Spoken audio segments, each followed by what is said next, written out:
Bienvenidos a Testimonios de lo Insólito, un podcast de misterio en donde en compañía de Lynn Salazar y la voz, alias Isadora Gómez César, yo, Jesús Salazar, les platicaré historias de misterio, de miedo, de fantasmas, de ovnis y de todos aquellos temas que, tal y como Charles Fort conceptualizó, son considerados condenados o forteanos.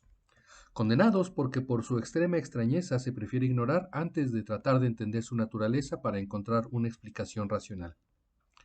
En este canal les expondremos dichos casos y en la medida de lo posible trataremos de presentar los hechos concretos para que cada uno tenga sus conclusiones. Las historias que leeré serán tomadas del libro recopilatorio de Tomás Doreste de Editorial Posada, edición de 1972. Antes de comenzar, te pedimos que nos sigas en nuestras redes sociales, Facebook, Twitter, Instagram, YouTube como Testimonios de lo Insólito. Suscríbete, comparte, dale like y activa las notificaciones para que no te pierdas ningún episodio. Así pues, sean bienvenidos a su programa de misterio, Testimonios de lo Insólito. Hola, Links. Hola. Hola, vos. Hola. ¿Cómo están? Bien, gracias. La semana pasada terminamos con el tercer episodio dedicado a El Sexto Sentido. En esta ocasión, en este episodio y en el siguiente, vamos a hablar de atentados al sentido común. Que en general se dice que el sentido común es el menos común de los sentidos. ¿Okay? ¿Qué es el sentido común? Vos, ¿tú qué entiendes como sentido común? El sentido común, pues hacer las cosas pensando, ¿no? Ok, Con links. sentido común. Ok, Que mucha gente lo hace sin pensar. sin pensar. Lo Links. mismo. Ok, el sentido común es como que la lógica. Ajá. Lo que entendemos como lógica es el sentido común. Y Así es. entonces vamos a empezar ahorita con este tema, atentados al sentido común. Animales que se suicidan por razones que solo ellos conocen, descubrimiento de técnicas anteriores a nuestra historia, animales que aparecieron de la nada, objetos que se desvanecen en el aire sin razón aparente. ¿Acaso no son atentados al sentido común y a la lógica que imperan en nuestro mundo? Estamos rodeados de hechos insólitos que muchas veces no vemos porque estamos sumergidos en un mundo oscuro. Nos debatimos en él sin saber que a nuestro alrededor suceden cosas maravillosas. Por ejemplo, el enigma de los caracoles. En la tarde del 16 de julio de 1910, los trabajadores de las plantaciones de Kalutara, en la costa occidental de Ceilán, se llevaron la sorpresa de su vida. Por la mañana todo había estado en calma, pero de pronto, poco después de las 2 de la tarde, aparecieron por todas partes cientos de miles, tal vez millones, de enormes caracoles cuyo peso hacía crujir las ramas de los árboles o hundía los tejados de las viviendas. ¿De dónde venían? Solo ellos podrían decirlo. Los expertos nada más dijeron que se trataba de Acatena futila, caracol gigante de África. ¿Cómo aparecieron repentinamente en tal cantidad?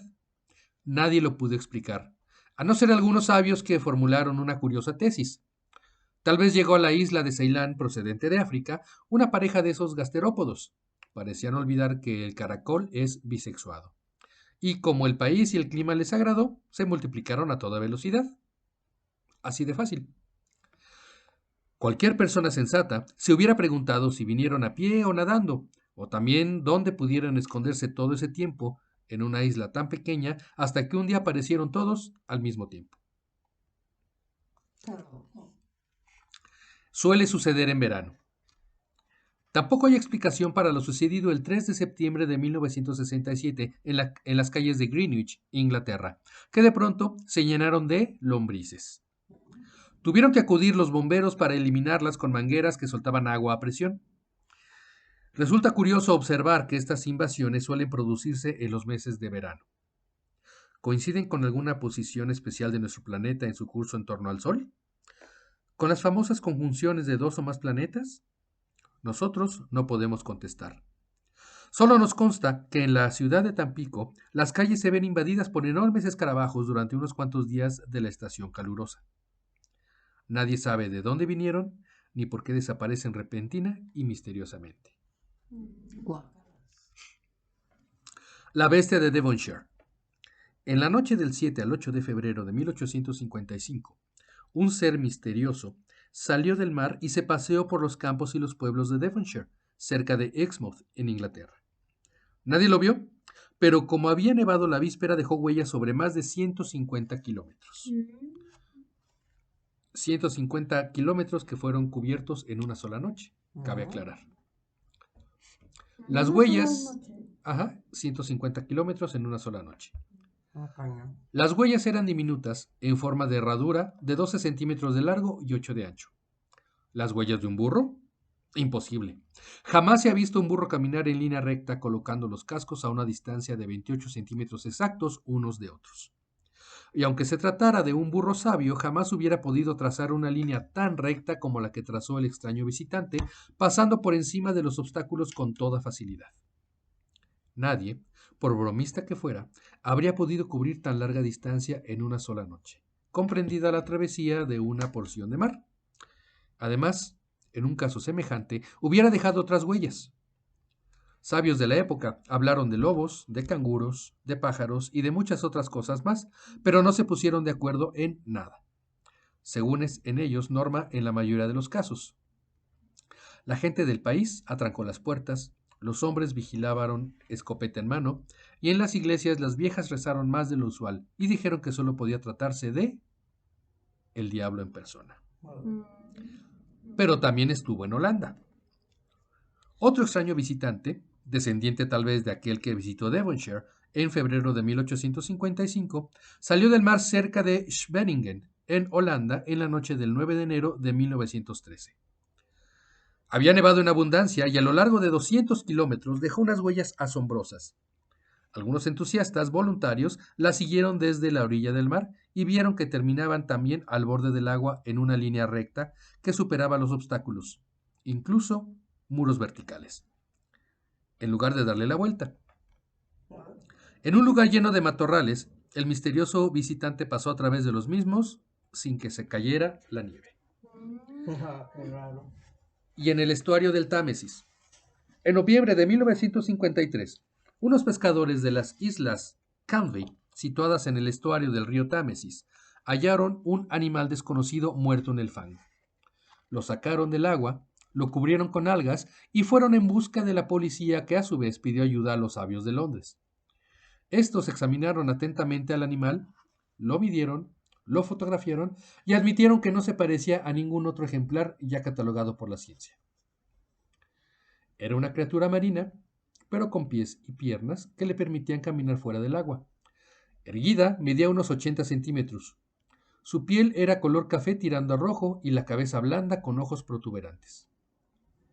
En esta edad de la técnica avanzada, cuando incluso la policía dispone de refrigeradores para conservar los cadáveres, los sabios concluyeron en que no podían concluir nada y mandaron incinerar el cuerpo, después del cual se despidieron muy amables. Poco más tarde, el 11 de agosto de 1954, el reverendo Joseph Overs paseaba a lo largo de la playa a unos kilómetros del lugar donde apareció 6 meses antes el animal desconocido, cuando descubrió un extraño cuerpo traído por el mar. Un niño fue a avisar a la policía y ésta solicitó de nuevo la ayuda de los expertos. Este segundo ejemplar estaba en mejor estado que el primero. Medía 1.20 metros y pesaba unos 15 kilos. El informe de los sabios, esta vez sí hubo informe, precisó que el animal tenía 2 grandes ojos, branquias y una boca provista de afilados dientes. Su piel rosada y sin escamas tenía el espesor y la consistencia de la del puerco, pero lo más extraordinario era el hecho de que ese animal poseía pequeñas piernas, en el extremo de las cuales había unos pies diminutos rematados por 5 dedos dispuestos en forma de herradura. O sea, como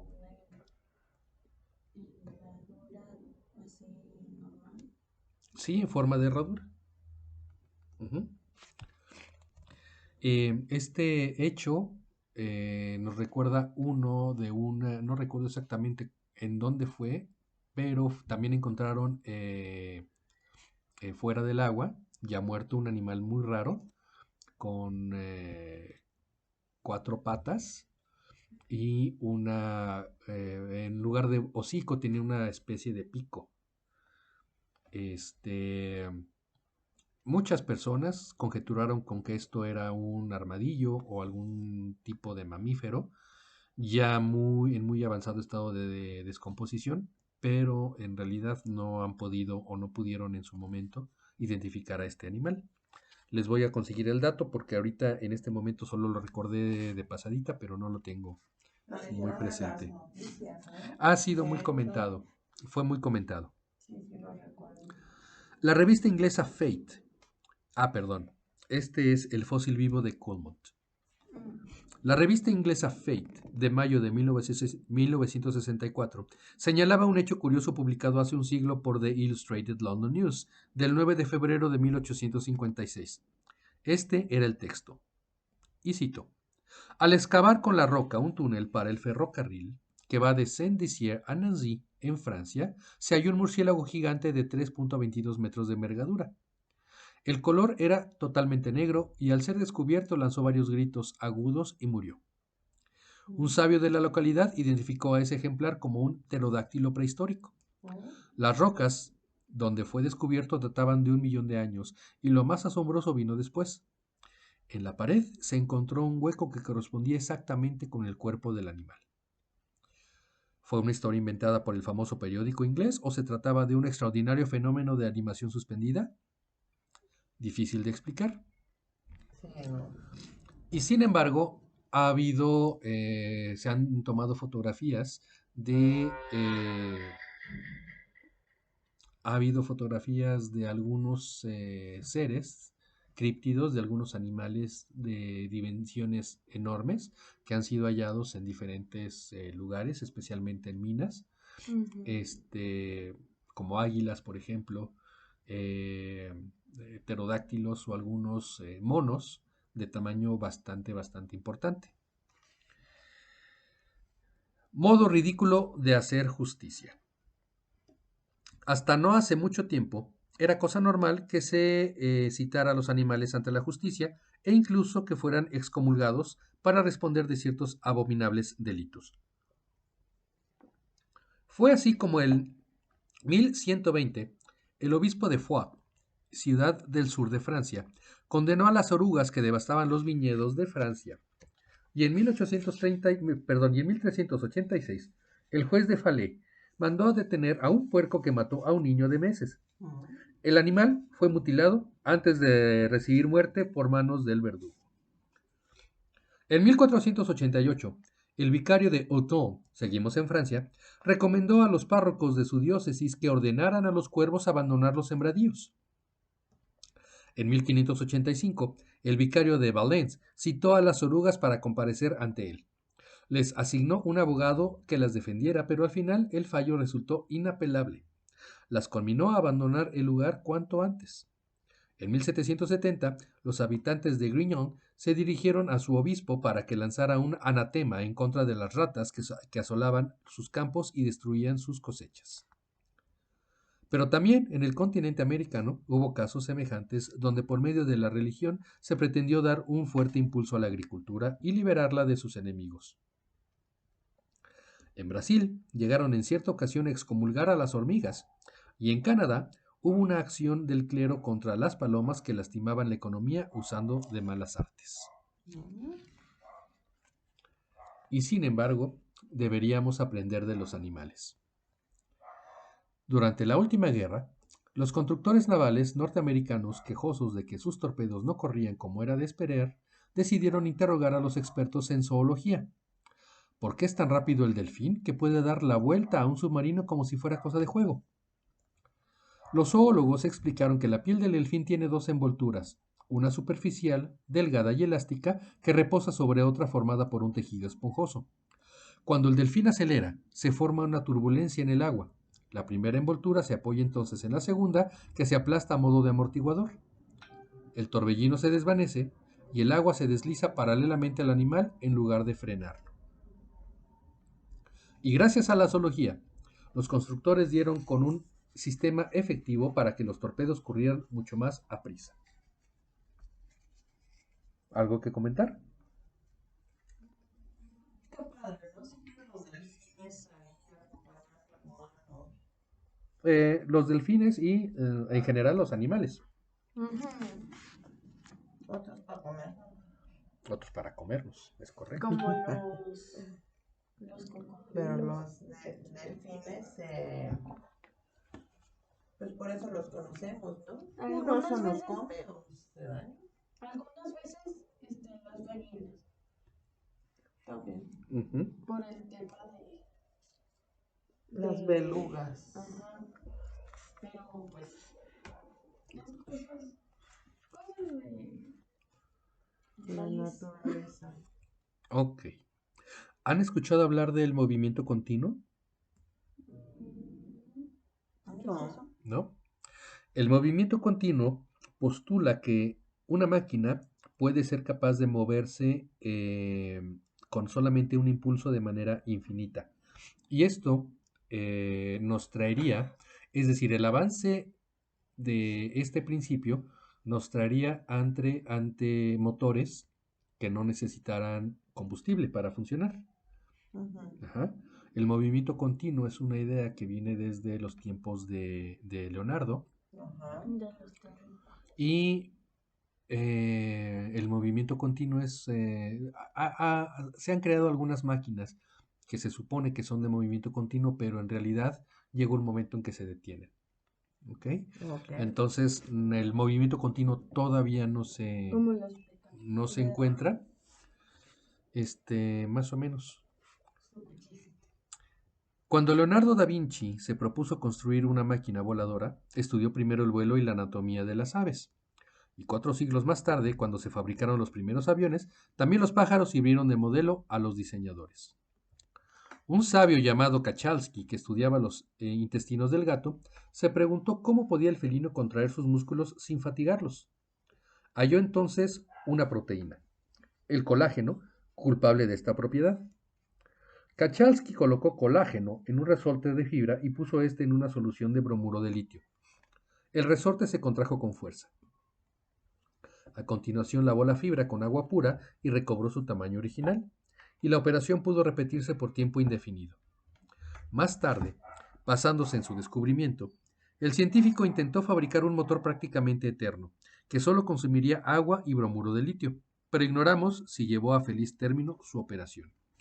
De hecho, ha habido algunas personas que han sido capaces de fabricar motores, hablando de este motor que trató de fabricar Kachalsky. Ajá. Él lo intentaba fabricar con un método diferente.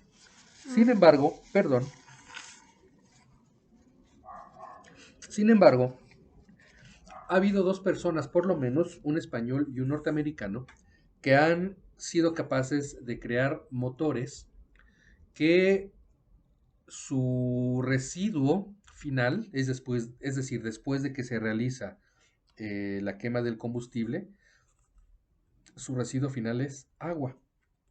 ¿Mm? Es Ajá. decir, en lugar de sacar humo, saca agua. Como gallina. No. Produce agua como su residuo final. Incluso, Ok, ya incluso, entendí. incluso el inventor español hizo una demostración en Madrid, en el centro de Madrid, había una fuente en una plaza, Ajá. y echó a andar su motor, y de lo que recuperó del agua, se la tomó enfrente de los asistentes como para probar que efectivamente no había ningún peligro en En los residuos tomarla.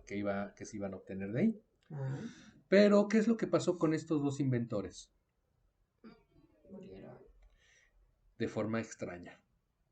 Ay, otra vez, de forma extraña. De forma extraña. Digamos que se suicidaron los encontraron suicidados de 3 balazos en la cabeza. ay, cómo. ¿Cómo? O sea, no Qué así, horrible. no así, pero fueron muertes muy extrañas. De Ajá. hecho, el inventor español, no recuerdo ahorita su nombre, pero este inventor español am, cedió la patente Ajá. para que el pueblo español pudiera disfrutar de los beneficios de ese motor, pero resulta que La- Francisco Franco detuvo cualquier posibilidad de que el pueblo español pudiera obtener los beneficios de este motor de manera gratuita. Eran tiempos de la dictadura española. Ajá. Entonces, bueno, Francisco Franco no lo permitió. Y después de eso, pues obviamente no se han desarrollado más motores de este tipo. ¿Por qué? Porque los intereses de las automotrices y los intereses de las petroleras son muy, muy, muy grandes. Claro. No van a permitir que un motor que produce agua y que no necesita de sus combustibles se popularice. Claro, no les conviene. No les conviene bajo ningún concepto. Pero bueno, veamos qué futuro nos espera con los nuevos motores eléctricos. Así es. ¿Ok? Varios, ¿eh? Ya son varios. Una mano notable. La mano artificial ideada por Weiner tal vez resultó más complicada, pero obtuvo mayor éxito. La biología había enseñado a este hombre que los dedos reciben impulsos de los nervios de la muñeca. Weiner construyó un aparato que recogía los impulsos nerviosos en sus electrodos y después de amplificarlos los enviaba a una mano metálica provista de articulaciones semejantes a las humanas. Y la mano funcionó. Se unió a la muñeca de un hombre que quedó manco en un accidente y la mano artificial obedeció a los impulsos nerviosos que siguieron circulando como si fuera natural. Debemos tomar en cuenta que este libro se editó en 1972, 71, 72. Actualmente estos avances en la biomecánica nos siguen llamando la atención, pero no resultan tan asombrosos como en este tiempo. Claro. ¿Ok? Digo, ahora ya es mucho más fácil que podamos ver alguna prótesis. Sí, ¿no? Ya está súper avanzado. Exactamente. Hasta robótico. Hasta robóticos. Ajá. Sin embargo, también es de notar que en 40 años, poquito más de 40 años, estos avances se han ido desde una mano mecánica con ciertos impulsos eléctricos hasta una mano robótica que fácilmente puede reemplazar a una mano real. Así es. Pero no hecha de popotes. No de popotes. El apasionante caso del murciélago. En 1793, el abate Spallanzani se asombraba al ver la seguridad de vuelo del murciélago que atrapaba moscas y evitaba los obstáculos en la oscuridad. Escribió a su amigo Jurin, profesor de Historia Natural en Ginebra, y este cubrió los ojos de un murciélago y comprobó que seguía evitando los obstáculos y cazando moscas. Dedujo que no era otra cosa que la vista de su sentido desconocido. Tapó sus oídos y el murciélago se golpeó contra las paredes y no pudo atrapar las moscas. En consecuencia, en el oído está todo, pensó Jurin. A continuación, Spallanzani supuso que el murciélago emite sonidos que al golpear contra las paredes regresan en forma de eco. Sin embargo, como otros sabios, entre ellos el genial Cuvier, se burlaron de su teoría. El prudente abate relegó sus investigaciones al olvido. Y fue una lástima, porque de haber seguido adelante se hubieran salvado cientos de vidas en una catástrofe sucedida en abril de 1912. ¿Alguien sabe cuál es esta tragedia? Abril 1912. No. El naufragio del Titanic. Titanic. 2 meses después de producirse esta tragedia, al chocar el lujoso transatlántico contra un iceberg, Maxim, inventor de la ametralladora que acababa de leer las cartas de Spallanzani a Jurin, escribió en la revista Scientific American que, y cito, de haber contado con un sistema comparable al del murciélago, el Titanic hubiese detectado el obstáculo y no se hubiera hundido en las aguas del Atlántico Norte. Qué terrible, ¿no? Así es. Cuando años más tarde, Langevin inventó el sonar, que al emitir ultrasonidos en el agua permitía descubrir a los submarinos gracias al eco que podía registrar su receptor. El sonar resulta inaplicable en el aire, pero durante la Segunda Guerra Mundial dio paso al radar, que en lugar de ultrasonidos emite ondas electromagnéticas. Más avanzadito. Un poco más avanzado, exactamente. Ay, toda la tecnología lleva avanzando. Así es. Los peces quieren morir. Otros hechos inexplicables en los que interviene el reino animal tienen que ver con la muerte voluntaria. Los casos de suicidios colectivos son tan numerosos que ya no existe la menor duda sobre su realidad. A lo largo de las costas australianas sucedió algo impresionante durante el mes de diciembre de 1961.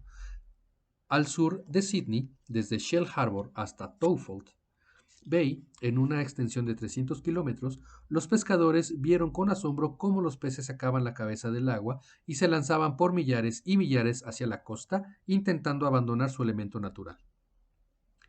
Pensando en algún misterioso enemigo, los asustaba en el mar, unas personas colocaron cubetas con agua para que los animales siguieran viviendo en su interior. Pero cada vez que echaban algunos peces dentro de las cubetas, brincaban a la arena donde morían a los pocos minutos.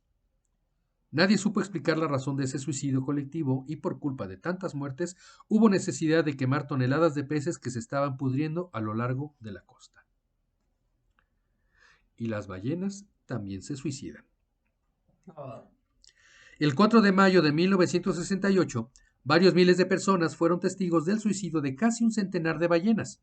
Por oleadas sucesivas, los enormes cetáceos se lanzaban contra las rocas de Grass Key, en la Florida, o encallaban en aguas poco profundas de las que sería imposible escapar.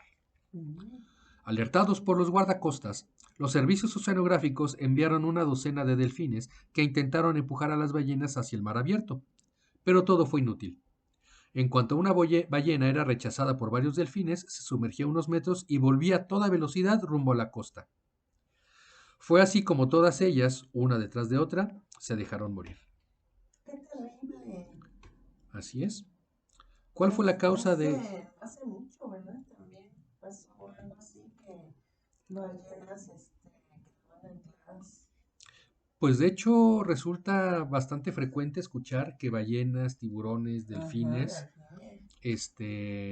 se salen del mar. Ajá. Hay gente que los regresa al mar y Se regresan. vuelven a salir. ¿Cuál fue la causa de esa muerte colectiva? Nadie aventuró la menor explicación, con una sola excepción de un viejo pescador. Este habló de un monstruo marino que perseguía a las ballenas, y si no fue esa la razón, debió ser algo parecido, añadió el pescador, porque solo una terrible amenaza pudo asustar de tal manera a las ballenas. Prefirieron morir antes que seguir sufriendo tan fuerte pánico. Y para terminar, recordemos lo sucedido en agosto de 1966 en Sharbisk, localidad situada al oeste del delta del río Nilo, en Egipto, cuando los asnos del lugar se suicidaron en masa golpeándose la cabeza contra un grueso muro.